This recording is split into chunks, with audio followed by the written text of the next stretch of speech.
Hello, everybody. For those of us that actually are very interested in virtual reality and artificial intelligence and moving into this space with our work in higher education, we are so excited about a webinar series on this topic and that our partners at VictoryVR could join us and talk to us about what other universities are doing. They are also our direct contact for anybody who's contacted me for the virtual reality headsets or what we're doing.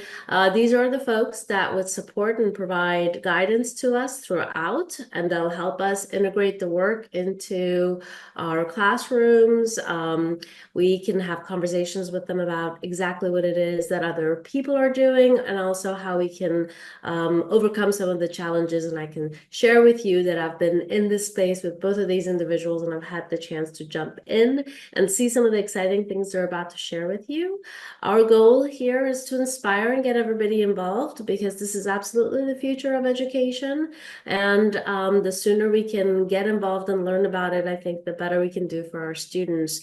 There's plenty of evidence, and I'm hoping our colleagues today will share this with us, that students really find this type of education to be a lot more engaging, a lot more hands-on, and it is much more probable to close the equity gap we feel in our classrooms with a lot of our students. So I am excited to have both Kathleen and Chris here with us today, and I'm going to hand the floor to them. Thank you for being with us. Good morning, everyone. I'm Kathleen Ouellette. I'm Director of Customer Success. I will let Chris introduce himself. Yeah, good morning, everyone. My name is Chris McLean, and I'm a Customer Success Manager at VictoryXR. We're excited to be here today with you all to share some information about what we're doing. What we'd like to share with you first, though, is some research that our company conducted with 25 of our higher education partners last year. And which is just a handful of the partners that we work with across the globe in higher education to support students on their learning journeys and to help cement concepts for students that we all know students love to learn experientially. We all know that you learn and retain more information if you are including your body in that learning process, if you are kinesthetically involved in the learning process that you are being exposed to. You're more likely to understand the concepts and retain them for a longer period of time, which allows you to build upon further information and furthering your knowledge in the future as well. So one of the things that we found in our research is that a lot of individuals have already been exposed to virtual reality and headsets, but what we really wanted to know is in our research, a lot of research has been done around, how are students feeling about VR? We wanted to know how the educators were feeling about VR, and we wanted to know how the students were feeling about it at the same time. So we wanted the opinions of both, and that's why our journey to explore this was unique. And it revealed a lot of wonderful things and has a huge impact on how education is being approached now from a lot of different universities. One of those things being that, did you enjoy, one of those questions that we asked students, did you enjoy this learning experience? How did you feel that it enriched you? Everything from the yellow on up is positive on these graphs. And you can see overwhelmingly that students really did enjoy the experience, and they enjoyed it based upon the frequency of use and their academic use for their academic use outside. And it wasn't really based upon their academic use outside of their classroom either of VR.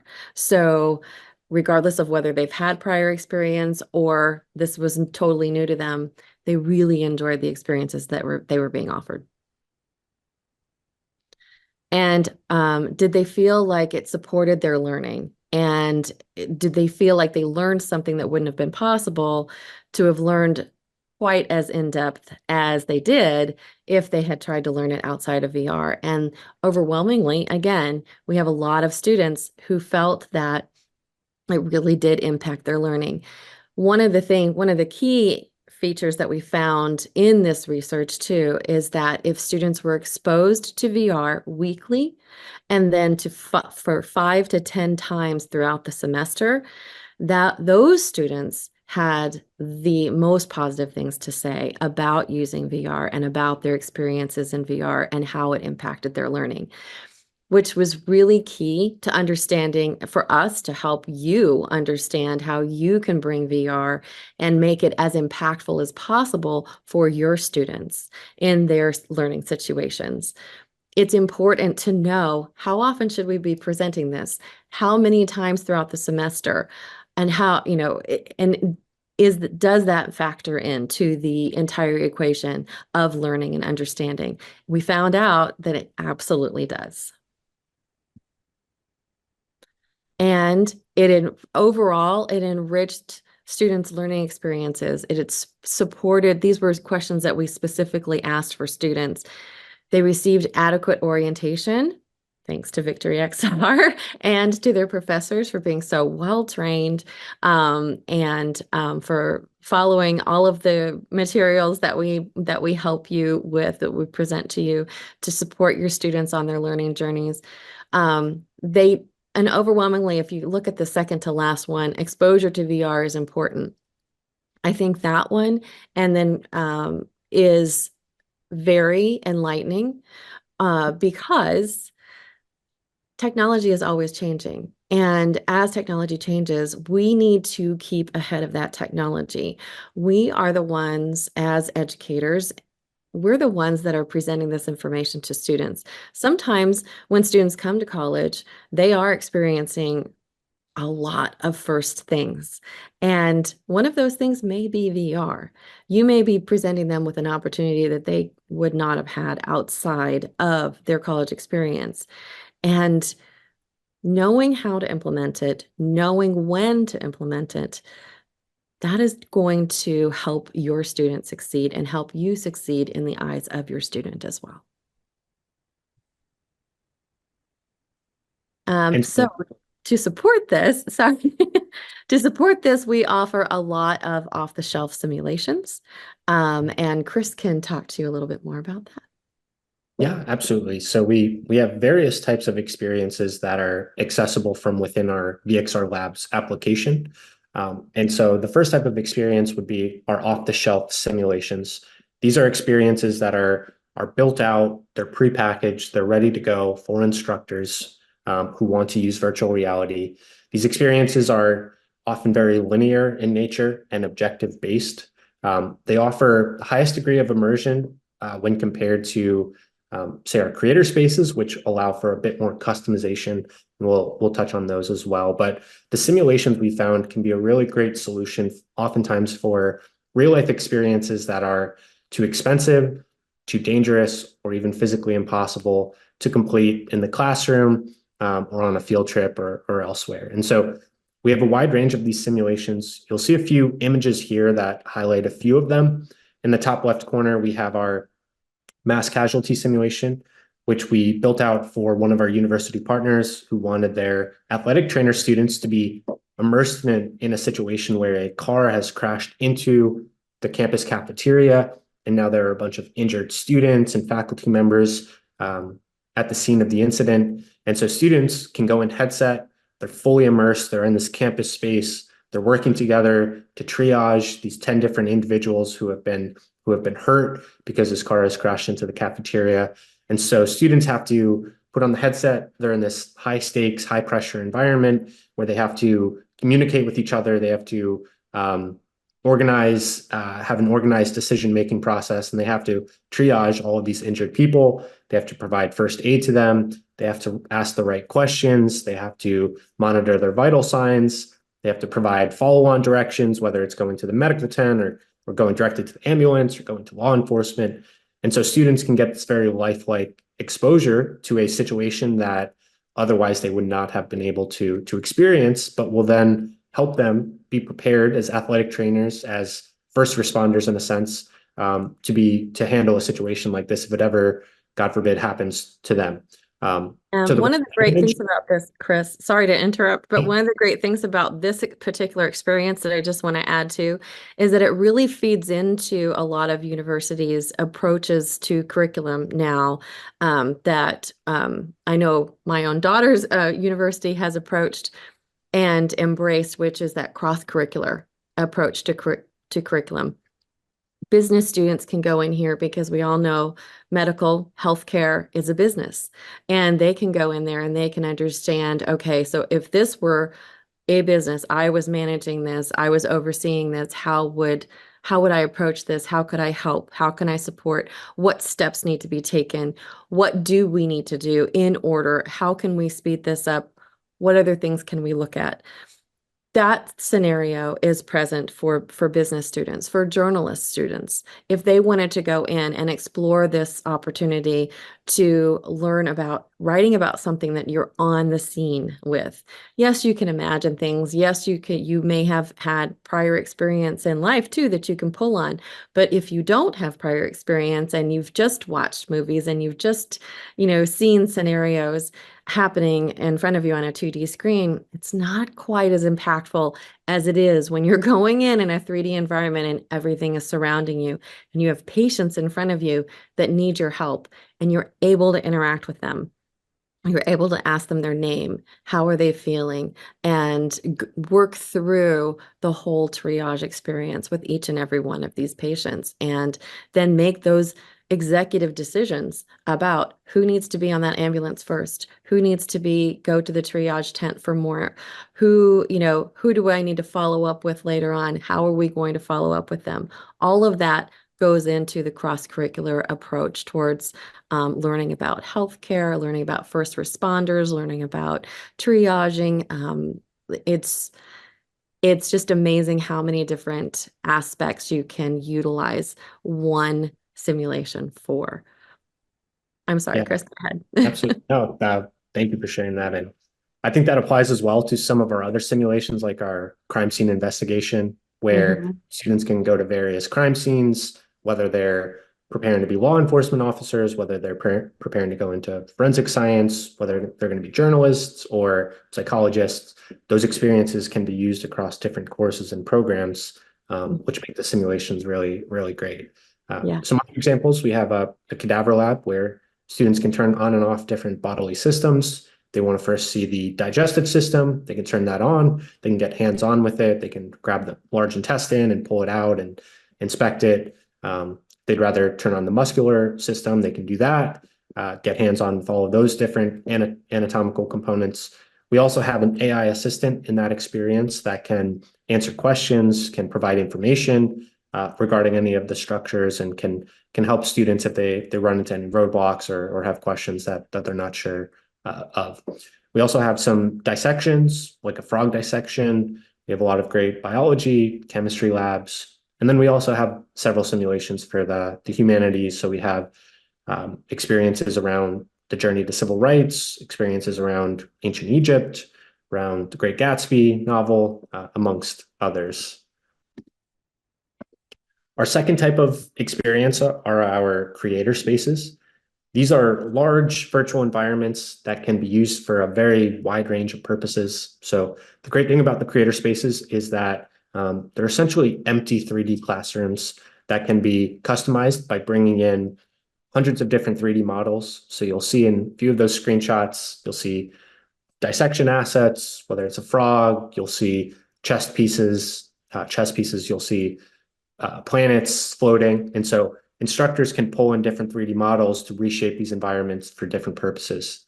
You can also use tools such as the 3D pen. So the bottom right-hand corner, you'll see a bumblebee there flying around, which is really cool. You can also bring in sticky notes for making notes, labeling things. You can bring in media files. So if you have a PowerPoint presentation and you want to bring that in, or you have a JPEG or an MP4, you can bring those presentation tools in, and you can go to one of these creator spaces and do your lesson there instead. We also have the ability to bring in custom 3D objects. So we have a lot of students we work with and instructors who have 3D models already built out that they'd like to be able to bring into a session, multiplayer session, they'd like to be able to bring into specific environments. Those can be uploaded and brought in. And then once you've built out a certain scene, you brought in all of those 3D assets, you've used your 3D pen, you've made notes with sticky notes, you've brought in media files, you can then save that configuration as a layout so that it can then be loaded during future sessions. So an instructor can go in, they can work with us to create a really great configuration, and maybe it's the CSU Northridge digital twin, or maybe it's at the foot of Mount Fuji, and then we can save that as a layout. So then when class occurs, you can simply press the load button and all of those assets then reappear and are ready to go for class.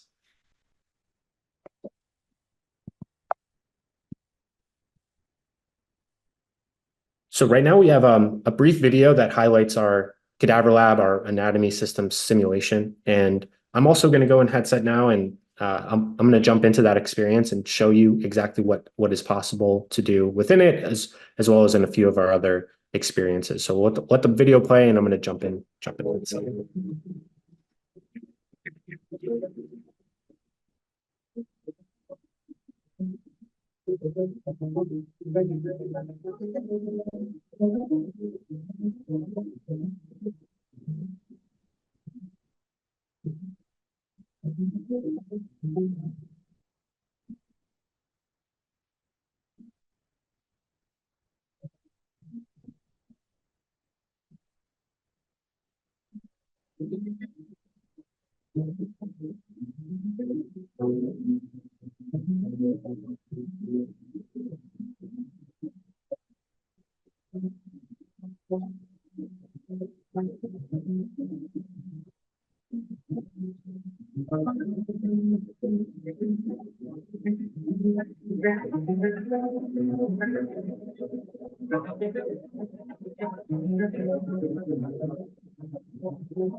Okay, so what Chris is about to show you is that exact lab, and it looks rather different on a 2D screen versus being in person. But and we've built up a couple of the features that we offer inside this lab, this anatomy lab as well.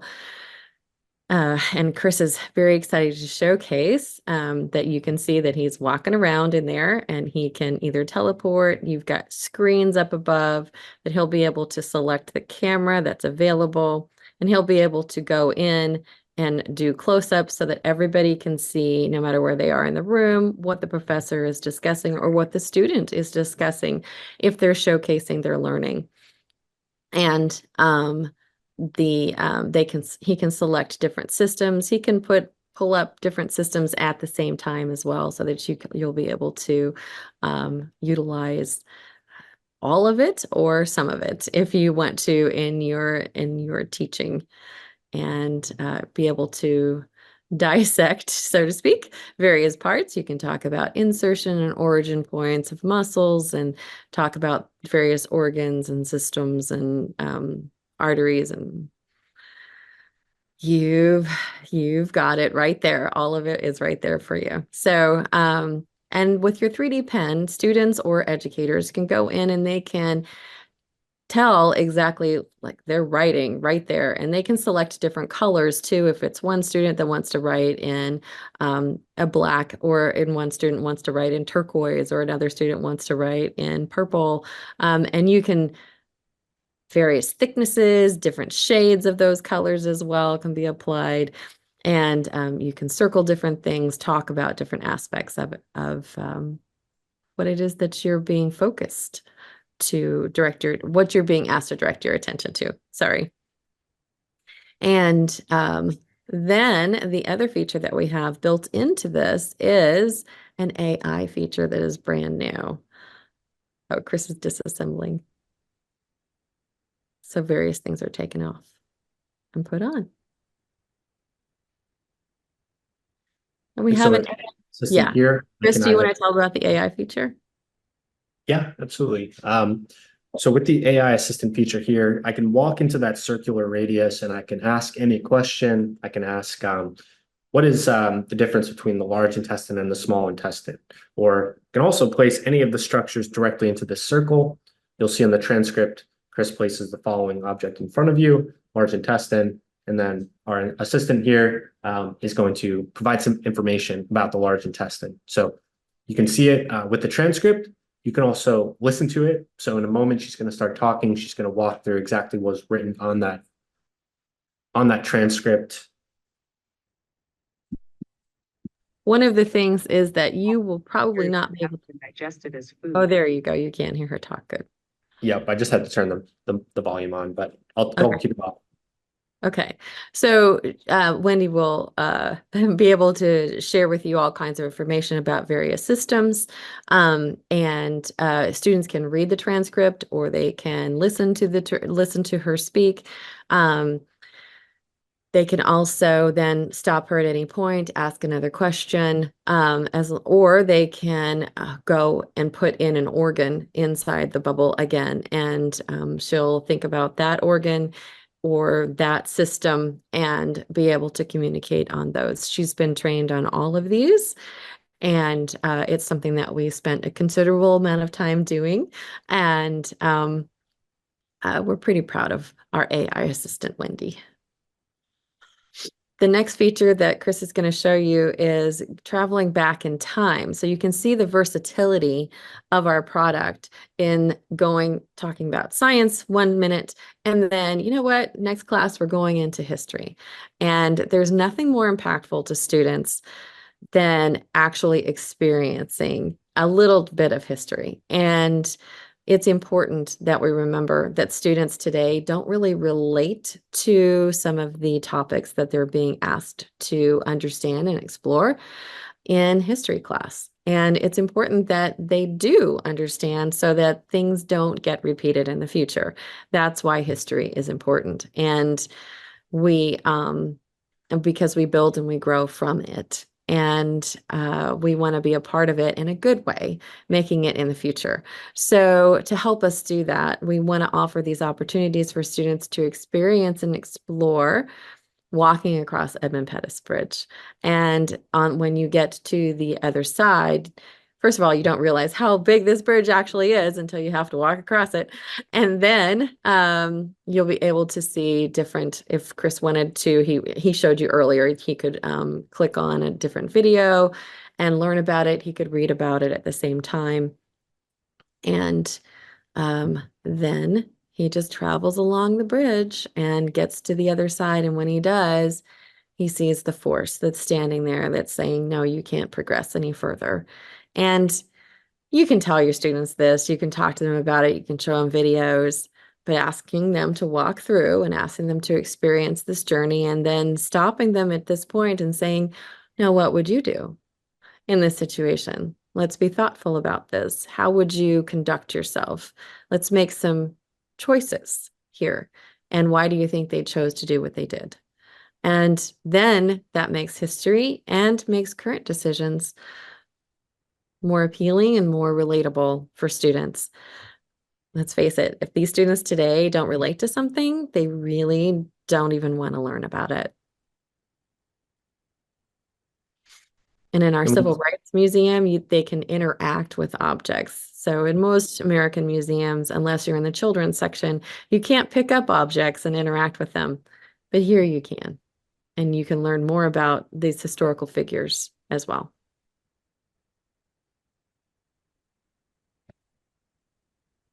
And then one last simulation I'll bring us to is our crime scene investigation. And this experience starts in a police station. We have first instructions, some background information, context as to what students are intended to be doing within the investigation, the various tools that are at their disposal, a briefcase for collecting evidence, for swabbing for fingerprints, for doing presumptive testing on drug substances that may have been found, or for blood spatter, camera, flashlight, trash bag, and then we also have a tablet. And then we can walk into the police station here for some tutorials on how to use all those tools if we head up to the front of the class, but I'm going to instead bring us to one of our crime scene spaces here. So there are 4 to choose from at 557 Mackinac Court. Looks like possible drug overdose called in by a friend of the victim, scene is secure, bring a mask, possible drug lab inside the home. So I can depart, I can bring the class there. Momentarily, I'll be at the scene with our drug overdose victim, and I can begin working through, taking photos, collecting evidence, doing additional testing. So I'm in the space now, and it's quite dark. So I can open up my inventory, and I can immediately bring in a flashlight that I can then turn on to help me sort of see in the space. Then receive a notification on my tablet. And so if I pull the tablet up and I go to my case information, here I'll see information from the dispatch log, as well as a report once it comes in here momentarily from the responding officers. So this will provide some background information to the students on what's going on, what they found, and then you can proceed from there. Everything here is interactive. So if I want to pick up this bottle of Coca-Cola, I can do that. Looks like we have some broken glass. There's generally some trash scattered on the floor. We have our victim here on the couch. Looks like there's a syringe on the floor. Some different financial statements here. Like reach down and grab those. It looks like our victim was in quite a bit of debt. And so I can continue to work throughout this environment. I'm going to bring in my camera to take photos. The camera will also help me identify evidence and fingerprints. So you'll see white icons above things that are potential evidence, as well as yellow icons on things that are fingerprints that can be swabbed. So if I zoom in there, you'll see the fingerprint there. And then there's the syringe that I had noticed earlier with the evidence icon appearing above it. Once I begin ready to begin collecting evidence, I can pull in my briefcase. And as I mentioned, we have various kits here. The first being our evidence collection kit. I can open that up, and I have all of these tools now at my disposal. So this is going to be a gun container. If I find a handgun or a firearm, this is the proper mechanism I would use to collect that. For non-sensitive evidence that can fit in a brown paper bag, I'll use this. For larger pieces of evidence, I'll use this marker. For narcotics, I'll use this bag. For electronics, I'll use the Faraday bag here. And then for items that are potentially biohazards, I'll use these collection tubes and have a larger Faraday bag there. I can also switch from my evidence collection kit to either a fingerprinting kit to if I want to swap fingerprints, or I can change to my presumptive testing if I find blood spatter or a potential drug substance and want to do testing on that. So each of the crime scenes are very interactive. As we walk throughout, we'll find different clues, we'll find different pieces of evidence. The evidence will load in different locations. So if I exited out and came back in, evidence that I'm finding here right now would be in a different place that second time, so that it's every situation is not novel and there's not repetitive for students who are doing the same crime scene multiple times.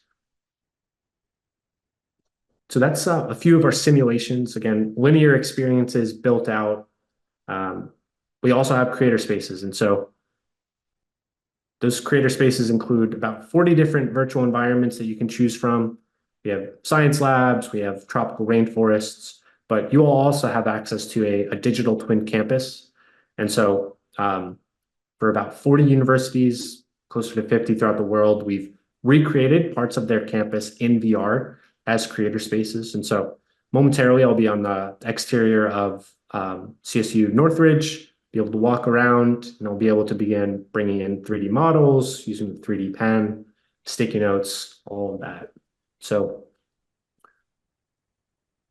spawn in right behind or right in front of Valera Hall, and I can walk throughout this entire environment, can bring other students in, and then I can also do additional customization by bringing in those 3D models, which I'll do momentarily here. If I want to get a unique look at the campus, I can also turn on zero gravity, which is great for anatomy exercises, but it's also pretty cool to fly around the digital twin, maybe get up on top of the building in VR where you're immersed. We've had some schools use their digital twin and turn on zero gravity and get on top of the building and have students look at, fear of heights, or use our coordinate point system to guess how tall a certain building is, and then they can actually double check it by bringing in the coordinate point 3D asset. So a lot that can be done. The digital twin, we'll get up top.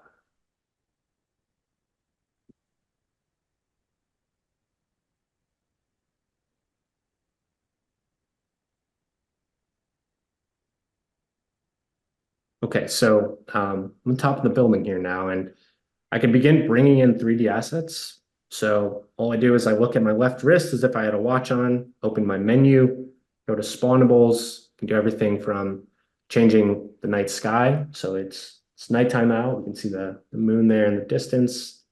Can bring in cubes that have physics. So Whoops, it just fell off the building. So if I let go of this cube, it's going to fall. If I throw it, it's going to go all the way down there. And We have a lot of different assets across different subjects. So we have atoms that can be great for chemistry students, or where we can visualize the nucleus, the electrons, how they're oriented. We can bring in dissection assets. We can bring in some of those human organs we were looking at earlier. We can bring in space and planets. So let's see. I'm gonna have to get off the top of the building here.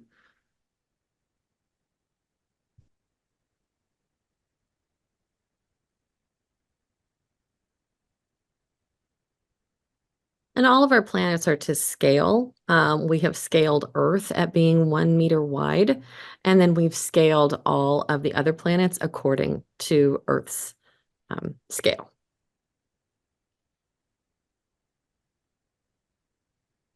So being able to interact with these objects that you wouldn't normally be able to interact with, it has a little bit of a different impact. And you can use a scratch pad to talk about these different things. You can label them. You can toggle the keyboard off and on. You can also, again, use your 3D pen in these spaces, use your camera to take pictures, and that immediately goes to your file. So if you have one of your projects from your professor would be perhaps to go out and create a layout that would include something about the subject area that you're interfacing with, then you could do that. And your students could take a picture of it, and then they could send you the picture immediately, or they can send you the layout even, so that you could then go in, or they could make a layout and then they could send it to another student that's in your organization. And then that student could then go in and contribute to that and save it as a different layout name, and then, or save it as the same layout name, just adding new objects. And then another student can go in and add more objects, or several students can go in here all at the same time. Most of our offerings are synchronous. So this isn't just for, 1 or 2 or 3 students to explore. You can have several students in these places and learn with them, and from them, everybody can learn together. We can also bring in media files. So you'll see this is a image that I took with that camera in an earlier session. So I brought my camera in, I took a photo, and that photo is then automatically saved to your account. So I went into my images and I found that photo, I brought it in. And again, that was from a session I had with another instructor. We can also bring in images that have transparent backgrounds as a way to sort of simulate bringing in 3D assets if you can't find one that you're looking for. So we have about 700 3D models that you can choose from, but if you want a specific amino acid and for students to get hands-on, but we don't have that built out as a 3D model, you can always bring it in as an image and again, just remove the background You can also bring in MP4 files. So if you want to do something like present a PowerPoint, I took a screen recording of a PowerPoint, and now I can play it back at any time using the media player. And then again, you'll see now we have a 3D pen, converted that into a spawnable, so I can rotate it, I can make it larger, smaller, and then we have all of these other 3D assets. And then, as Kathleen mentioned, I can save all of this as a layout. I can close out of the application, reopen it, press load, and all of this will then appear. So if you have one class one day and then you teach the same course to a different group of students the next day, guess what? You have a layout already created for you. It's a teacher's best friend. Mm-hmm. Okay, great. So that will conclude my time in headset. We'll go back to the presentation.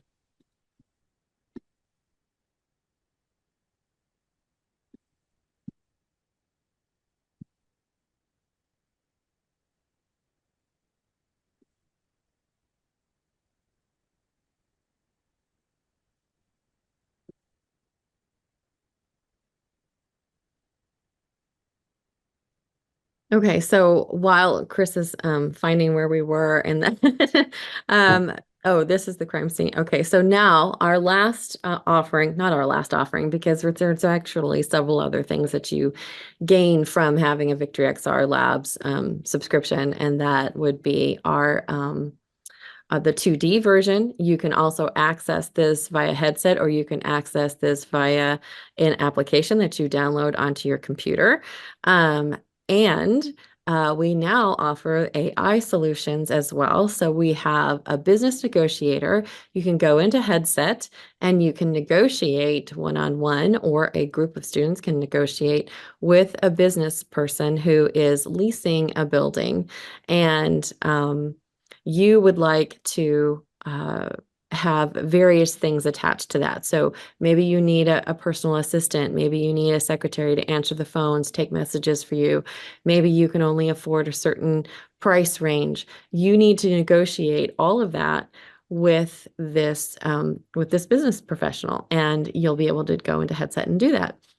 We also have Harper Lee, and we have other AI characters that you can interface with as well. When you go into To Kill a Mockingbird courthouse, you can ask Harper Lee about her life, what her influences were, how did she get the idea for writing the story that she did, and she'll speak to all of that. We also have the opportunity for you to create your own custom build, and that is easily done on our 2D interface. And so outside of the AI experiences that we've created and are that available in headset, all users also have access to our AI creator tool, which is a no-code user interface that allows you to build your own AI teaching assistants, as well as now AI patients. The process for creating these is very simple. It takes less than 30 minutes to create a lesson or a patient. And with our teaching assistants, those include interactive lectures that have visual media integrated, assessments, and then students can also ask questions. And so, hello and welcome to the tutorial for VictoryXR AI, specifically the creator. To build these out within our website, VXR Nexus, users simply select AI experiences, they choose new experience, and they immediately start with choosing the subject matter, the lesson name, the course, and the grade level that this AI teaching assistant will be used for. And this all helps train that AI avatar as to what questions they should be responding to, as well as what grade level they should be responding to when answering questions. And so once that's been decided, you can then choose from a variety of preset avatars, a variety of preset locations. You can even customize the avatar's personality as well as their voice. So if you want them to be serious, fun, excited, witty, you can choose. And then when students ask questions, that will be factored into their responses. So once you've designed the avatar, you've chosen the location, you've determined the grade level and the course, you then actually can begin building the lesson out using 6 different building blocks. Those include paragraphs, images, videos, assessments, true-false questions, multiple choice questions, as well as whiteboard text. And so when you choose the paragraph and you begin writing that in that input field, that will be an area in which your AI teaching assistant will verbally be lecturing. So all of those individual paragraphs, the AI teaching assistant is going to verbally lecture. And then throughout, you can also integrate images. So if we want a diagram to appear to the left or to the right of the teaching assistant while they're lecturing, we can upload an image or a video as a additional tool for students to learn the material. You can also throughout integrate assessments. So if you want a true-false question to pop up after a certain paragraph, you can bring in a true-false question or multiple choice questions to ensure students are retaining the information that's being presented. And then the last building block is a whiteboard text. And so that is text that will appear on the whiteboard in the background of the environment that you chose. Soon we'll also be introducing 3D objects that can be incorporated. And right now, because this tool is new, it's accessible via web browser. So these teaching assistants can be accessed from a computer anywhere, but we're also building out the systems to access all of these lessons within headset as well. And so what one of these experiences looks like after it's been built out, we have a video here. I created an introduction to the human respiratory system. Welcome, everyone. And so first, Today, my we're diving teaching into assistant is going to be fascinating reading world off a paragraph that I typed in. system. So word for word, This welcome system is everyone. essential for Today we're life, diving into as the it supplies fascinating world of oxygen to our the body respiratory and system. carbon dioxide. So again, waste this is products just a and metabolism. paragraph building block. Let's start by taking a closer The avatar, look at the main components I chose of the this avatar, I respiratory chose system. this environment, the science lab. Here's a Now you'll see a detailed diagram appear to the of right. So respiratory system. respiratory system You can see that diagram, it starts at and the you'll also nasal see cavity, whiteboard where text air appear enters in the body back. and continues And down at any point, through the if pharynx and larynx. a student has a question, they can simply Yes, press what is your question? that question button. They can either type the question in, or they can use that microphone button all the way to the left to actually verbally ask the question. And so I'll ask, what's the difference between the pharynx and the larynx? And submit it. My teacher's going to think about it for a moment. And because I programmed him to be witty, he'll input some comedy or some personality into his response, and he'll then answer that question. But if I were to have asked, what's your favorite color or what's your favorite dinosaur, he would have steered us back towards the subject matter at hand, making it a useful tool that redirects students if they ask a question that's not in line with the actual subject matter. Great thing with our AI lessons are that once you've created one, you can decide if you want to list it privately, which means only you can access it.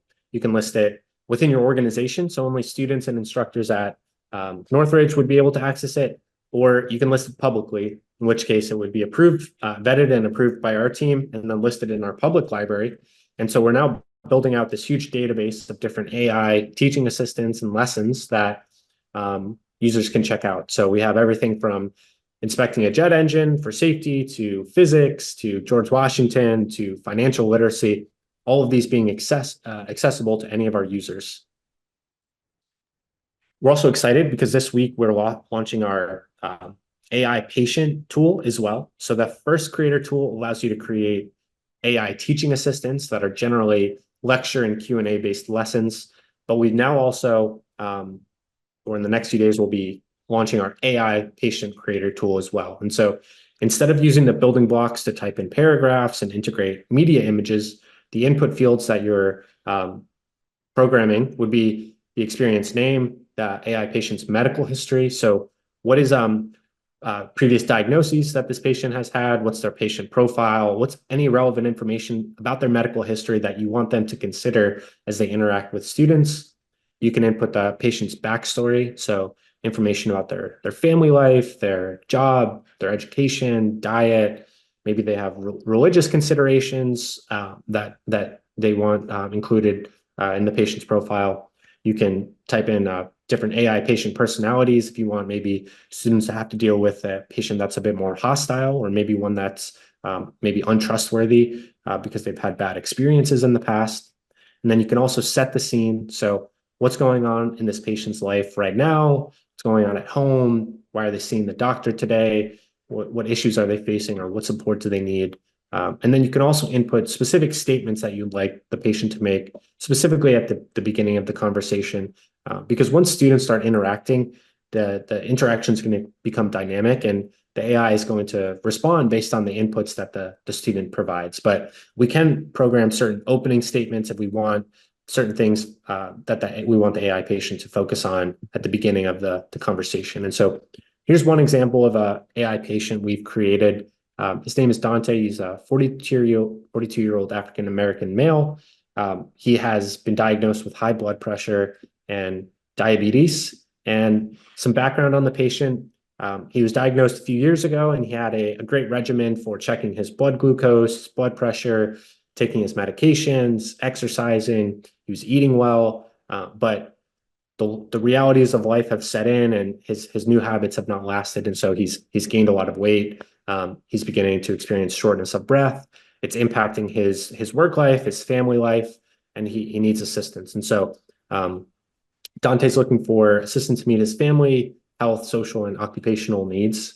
And this video here, you'll see I'm interacting with the patient.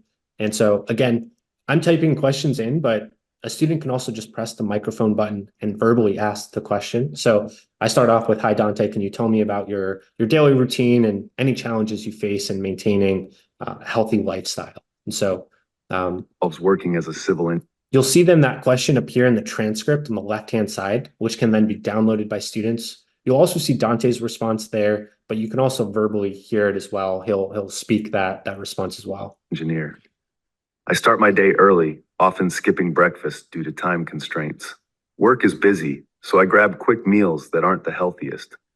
Finding time for exercise is tough, and I usually end up too tired by the end of the day. So this can actually be utilized by sociology, by students. If you wanted to create a patient that is a foster care student that you are interviewing for various needs, and if it is a psychological patient, if it is a medical patient, there's lots of different scenarios that you can come up with for needing to program an avatar to have this kind of information. And we feel that it's going to be very valuable for students then to be able to interact with them and to understand, based upon the questions that the students are asking, they'll be able to download that transcript and send it to their professors. So once the professor creates these avatars and these experiences for students to interact with, they'll be able to do that. And they'll be able to do it also in their language if they are a second language learner, or if they want to explore a second language, or if they're really struggling understanding the English language, they can ask this in their native language, and it will respond. There's about 40 different languages that are supported right now with our AI avatar in our AI experiences. Chris, one of the questions that was presented was if we could offer a showcase of another CSUN experience or environment. Is there a way for us to possibly do that before the end of the hour, for us to go back into headset and look at CSUN's experiences? Yeah, absolutely. So I'll just need a moment to get set back up, but sure.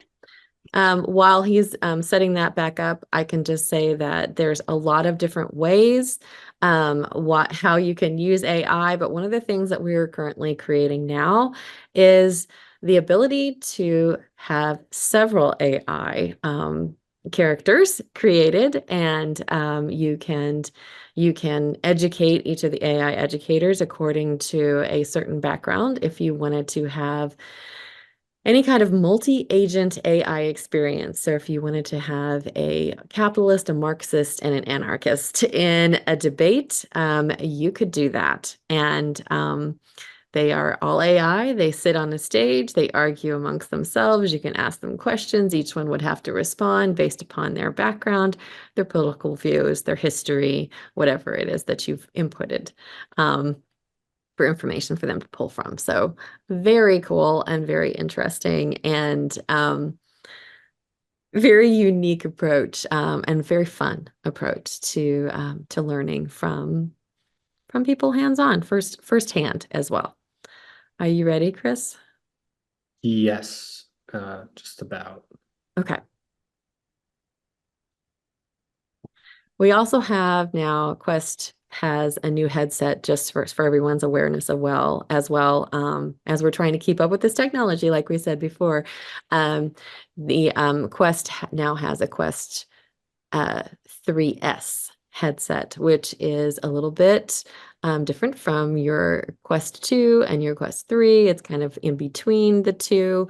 And this is one of the CSUN buildings. And then another one is Classroom that we have. And this is Classroom 2.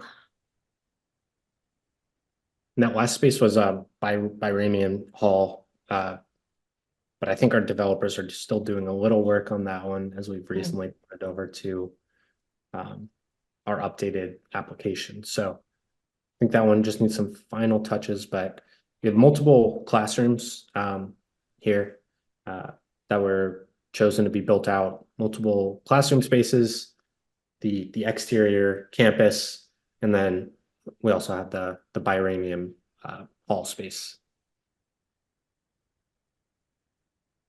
So at the campus, Biramian Hall, Classroom 1, Classroom 2. Those are the spaces that are currently built out. And they're beautiful and they're amazing. And it's wonderful that you can go into your campus in VR and teach in those settings. But you can also have the flexibility of starting your lecture in your classroom and then saying, hey, we're going to go under the sea today. And then you go to under the sea immediately. It's very fast to get from one location to the other and explore different topics in unique locations so that students get a different perspective on things.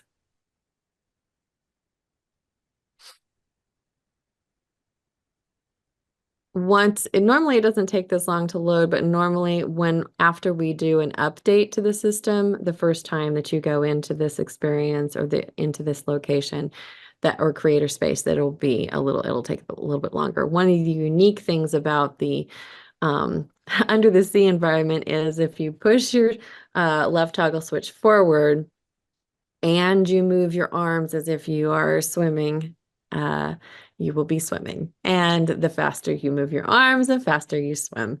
And wherever you direct your headset is the direction that you will go in.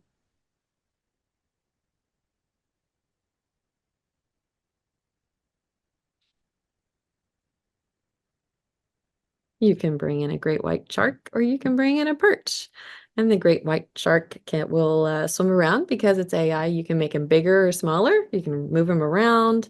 You can toggle off and on, the ability for them to move. You can look how quickly Chris is cloning all of these little fishies to quickly then just put them in various locations throughout the environment. And then he can swim among the fish.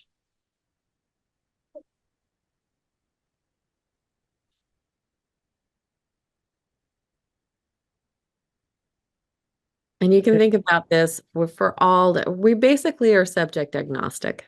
You can teach anything, and you can definitely teach even the foundations of anything in VR, using VR. I've taught how to write a 5-paragraph essay. So you're not going to be writing in VR, but you can teach basic concepts in VR, and you can teach much more than basic concepts in VR too.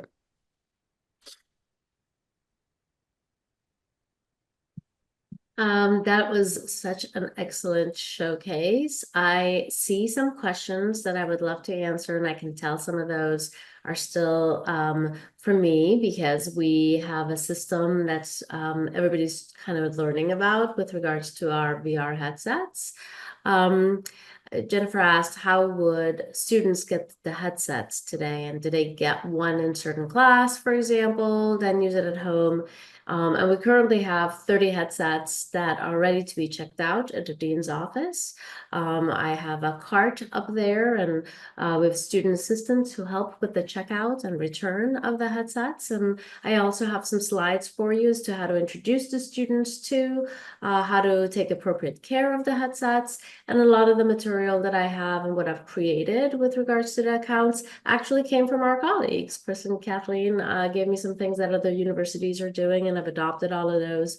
So if you're interested in checking out headsets, using them in classroom, we do have about 30 of those, and you are welcome to do that.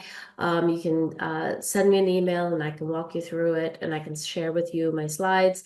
Also on this call today actually is Lara Brown. She's been incredible support in the College of Social and Behavioral Sciences.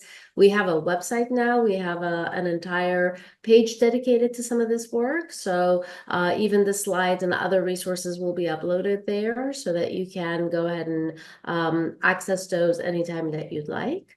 I do have some few other questions for the two of you before we end today.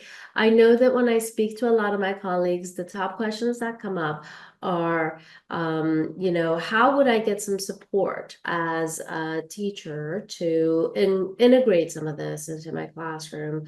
Are there financial supports that you can think of, resources, as well as if you can share a little bit about someone who's really trying to take this journey, what are some support services that you know of that they can access to be able to integrate this? Well, there are national grants currently available, and we do have on our staff, we have a grant support system. So we have a grant support person within our company that can help you learn how to, or help you in your grant writing and in seeking out different grants specifically for different subject areas, or perhaps it's just the technology aspect of it. There's lots of different national grants out there that are available for higher education institutions at the moment. And we've worked with several institutions to acquire those grants successfully. So we would be more than happy to work with anyone that would like to learn more about that. The other thing is for internal support, you would reach out to Chris and I. We also have a few other people on our staff that are willing to help too, as far as with licenses, subscription, how to access various things. All of our developers are the ones that have created our product. So we've built it from the ground up. And that's one thing that's very important to know about us as well. If something doesn't work, if something doesn't have everything that you want, you reach out to us and let us know, because we're the ones that are building it. And we're building it for you. Wonderful. Is there, maybe you can share some of this information for me to post on our website as initial grants or a list of things for them to consider. And that would be wonderful. The other question I'm getting quite often is if you can share some of your efforts in making the product and the environments accessible to individuals with disabilities, because we work so hard as teachers to try to do that. So if you can share some of that, that would be great. Yeah, absolutely. So I myself am a special education professional and have taught in that space for well over 30 years before retiring. And then I worked in various aspects, but my background is actually deaf and hard of hearing. And I also have deaf blind in my background, speech language pathology. So and have worked with multiply handicapped hearing impaired individuals. So I am pretty familiar with various different aspects of accessibility. And one of the things that I can say that that we are limited on is providing the opportunity for every person to be able to access this technology, except if you have the same kinds of features and the same kinds of accessibility resources available to an individual student in a live classroom, then you should be able to offer that to the student in the VR classroom as well. So if you have a blind student who has an assistant, a one-on-one, that is able to help the student understand the concepts that they're being visually shown but cannot experience themselves through that resource, through that sense, then you should be able to offer that in VR as well, so that you have your mirror there in VR and you have your student in VR, and that mirror can communicate what that student would be learning visually in the classroom, in the VR classroom, as just the same. The other aspect is that we are limited by some of the technology, which would be text, like showing visual text of anyone speaking within headset. I know that that is a feature that the technology itself is working on. Since we don't build the headsets, that's not something that we can speak to or can be necessarily responsible for. But I do know that in our own builds, what you've seen is that you have the opportunity to read what is being stated, as well as listen to what is being stated. So there are volume controls on the headset. There are abilities for users who experience different challenges to be able to access this. And we try to build with all of that in mind.